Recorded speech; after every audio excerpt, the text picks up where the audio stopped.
बच्चों, तो आज हम पढ़ेंगे कक्षा 8 का अध्याय 1 फसल उत्पादन एवं प्रबंधन।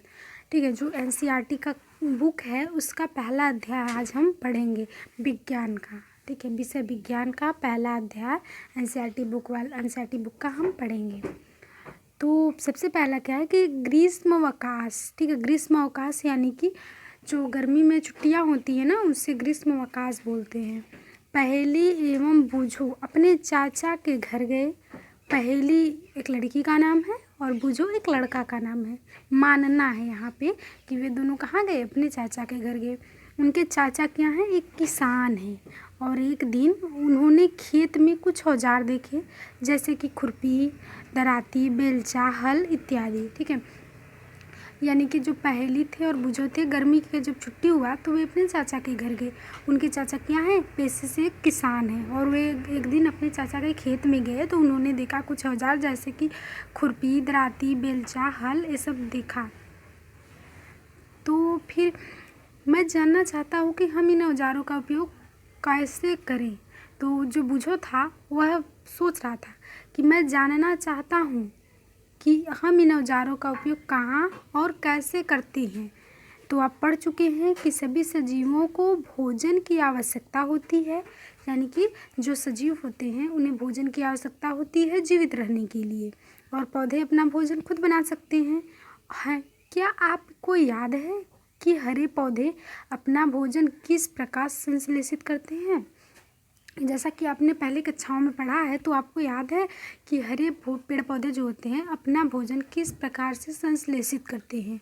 मनुष्य सहित सभी जंतु भोजन बनाने में असमर्थ होते हैं।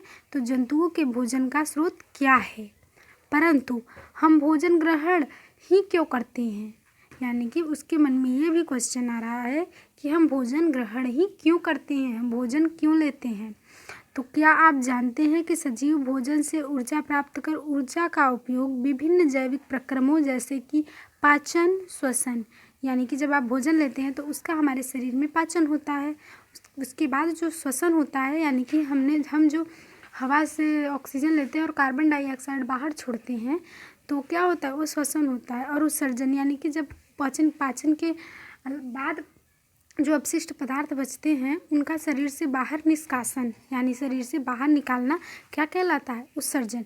यानी कि ये सब क्रियाओं को करने के लिए हमें भोजन की आवश्यकता होती है और हम अपना भोजन पौधों अथवा जंतु या दोनों से ही प्राप्त करते हैं। तो फिर आगे देखते हैं कि क्योंकि हम सभी को भोजन की आवश्यकता होती है, अतः हम लोग अपने देश में इतने अधिक लोगों को भोजन किस प्रकार उपलब्ध करा सकते हैं। यानी कि अब इससे तो पता चल गया कि हमें भोजन की आवश्यकता क्यों होती है। हमें भोजन की आवश्यकता इसलिए होती है क्योंकि हमारे शरीर में विभिन्न जैविक क्रियाएं होती हैं, जैसे कि पाचन, श्वसन, उत्सर्जन। उसके लिए हमें भोजन की आवश्यकता होती है। तो यह फिर ये सोच रहा है कि हमारे देश में तो बहुत सारे लोग हैं, तो हम अपने देश के सभी लोगों को किस प्रकार भोजन जो है उपलब्ध करा सकते हैं। तो हम आगे देखते हैं कि भोजन का बड़े स्तर पर उत्पादन करना आवश्यक है। तो पहली क्या बोल रही है, पहली बोल रही है कि भोजन का बड़े स्तर पर उत्पादन क्या है, आवश्यक है। एक विशाल जनसंख्या को भोजन प्रदान करने के लिए इसका नियमित उत्पादन, उचित प्रबंधन एवं वितरण आवश्यक है। हम देखेंगे कृषि पद्धतियाँ। लगभग 10,000 ईसा पूर्व तक मनुष्य क्या थे, घुमंतु थे। घुमंतु का मतलब वे एक जगह से दूसरे जगह पर विचरण करते थे, यानी कि एक जगह पर वे नहीं रहते थे। वे एक स्थान से दूसरे स्थान तक भोजन एवं आवास की खोज में समूह में विचरण करते थे। यानी कि उनके पास खुद का भोजन नहीं होता था और खुद का आवास नहीं होता था। वे गुफाओं में रहते थे, तो उसके लिए वो किसी और पर निर्भर रहते थे और नई नई जगहों की खोज के लिए वे विचरण करते रहते थे। वे कच्चे फल और सब्जियां खाते थे, यानी कि उस समय वे भोजन नहीं पकाते थे, वे कच्चे फल खाते थे। और उन्होंने भोजन के लिए जंतुओं का शिकार प्रारंभ कर दिया। और उन्होंने भोजन लेने के लिए क्या किया, दूसरे जंतुओं को मारना स्टार्ट कर दिया और उनके मीट जो है, उनके मांस खाने लगे। और कालांतर में खेती कर चावल, गेहूँ, अन्य खाद्य फसलों को उत्पादित कर सके। इस प्रकार से कृषि प्रारंभ हुआ। तो आपने देखा कि कृषि कैसे प्रारंभ हुआ। तो जब एक ही किस्म के पौधे किसी स्थान पर बड़े पैमाने पर उगाए जाते हैं, इसे फसल कहते हैं। तो हम फसल की परिभाषा देखते हैं कि जब एक ही किस्म के पौधे किसी स्थान पर बड़े पैमाने पर उगाए जाते हैं तो इसे फसल कहते हैं। जैसे कि आपने गांव में देखा होगा कि धान और गेहूं की जो फसल होती है एक ही प्रकार की होती है और उसे बड़े पैमाने पर उगाया जाता है, तो उसे हम क्या बोलते हैं? उसे हम फसल बोलते हैं।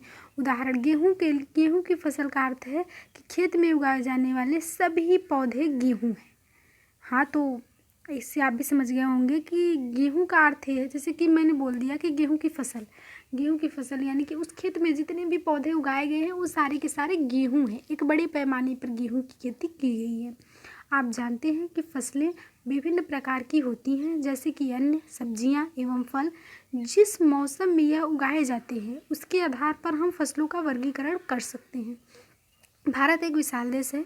यहाँ ताप, आर्द्रता और वर्षा, ठीक है, आर्द्रता का मतलब है नमी, और वर्षा जैसी जलवायु परिस्थितियाँ एक क्षेत्र से दूसरे क्षेत्र में भिन्न है। अतः देश के विभिन्न भागों में विविध प्रकार का फसल उगाया जाता है।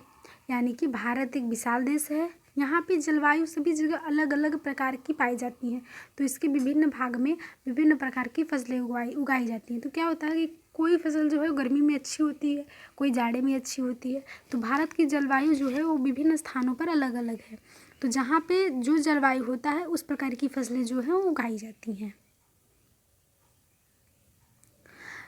तो इस विविधता के बावजूद मोटे तौर पर फसलों को दो वर्गीकरण में बांटा जा सकता है। यानी कि जैसा कि मैंने बताया कि वातावरण अलग अलग है तो अलग अलग फसलें बोई जा रही हैं, तो उसको कितने वर्गों में बांटा जा रहा है? दो वर्गों में। पहला है खरीफ की फसल, यानी कि वह फसल जिन्हें वर्षा ऋतु में बोया जाता है और खरीफ फसल कहलाती है। खरीफ फसल उसे कहते हैं जो कि वर्षा ऋतु में बोई जाएगी। वर्षा ऋतु कब होता है? जून या जुलाई, जून जुलाई अगस्त में जो बोई जाएगी उसे हम खरीफ की फसल बोलेंगे। और भारत में वर्षा ऋतु सामान्यतः जून से सितंबर तक होती है। और धान, मक्का, सोयाबीन, मूंगफली, कपास इत्यादि खरीफ की फसलें हैं। और खरीफ की फसलें कौन कौन सी हैं? धान, मक्का, सोयाबीन, मूंगफली, कपास इत्यादि, ये सारे जो हैं वो खरीफ की फसल हैं। तो अब हम दूसरा देखेंगे कि रबी की फसल। शीत ऋतु यानी कि जब अक्टूबर से मार्च तक का समय होता है उसमें हमें ठंडी लगती है, तो उस ऋतु को हम बोलते हैं शीत ऋतु, ठीक है।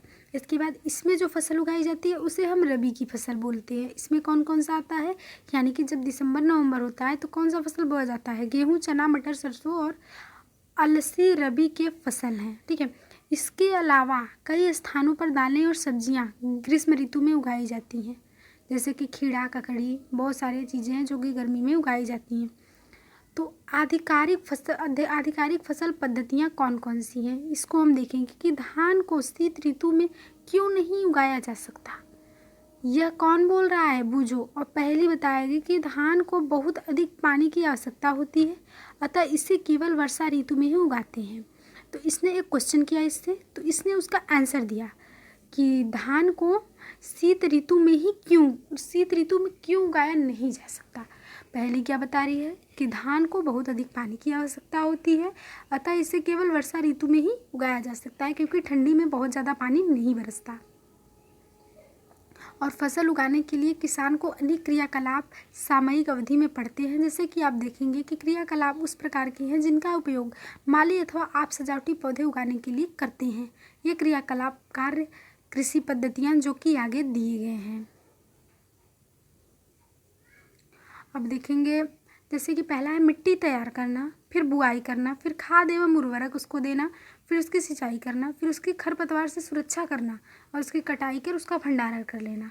यह सारे जो पद्धतियां हैं उसका भंडारण का, जो भी आप फसल उगा रहे हैं उसकी भंडारण की ये सब पद्धतियां हैं।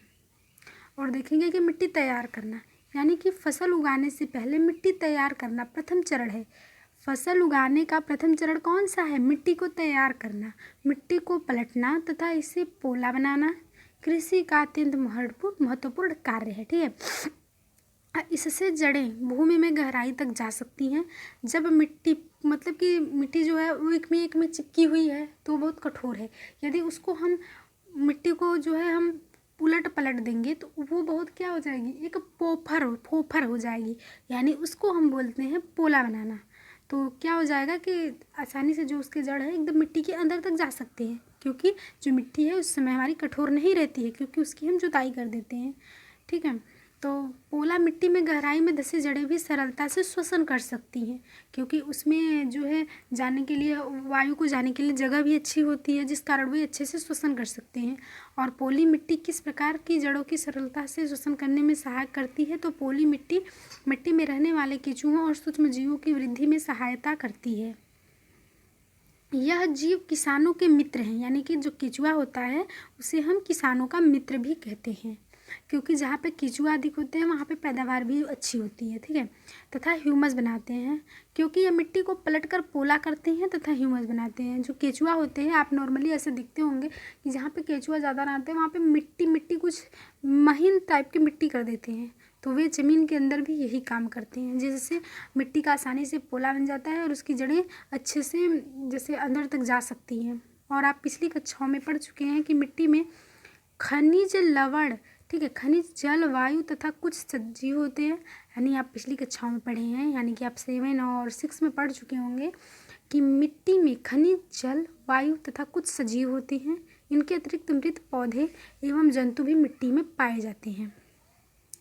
मिट्टी में पाए जाने वाले द्वारा अपघटित होते हैं तथा इस प्रक्रम में मृत जीवी में पाए जाने वाले पोषक मिट्टी में निर्युक्त होते हैं। यह पोषक पौधों द्वारा अवशोषित किए जाते हैं, क्योंकि ऊपरी परत के कुछ सेंटीमीटर की मिट्टी ही पौधों की वृद्धि में सहायक होती है। ठीक है, और क्या होता है कि जब मिट्टी इसे उलटने पलटने और पोला से पोषक पदार्थ ऊपर आ जाते हैं तो इन पौधों का पोषक पदार्थों का उपयोग कर सकते हैं तथा अतः मिट्टी को उलटना पलटना एवं पोला करना फसल उगाने के लिए अत्यंत महत्वपूर्ण है। ठीक है, तो इस वीडियो को हम यही ख़त्म करते हैं, अब अगले पार्ट में देखते हैं।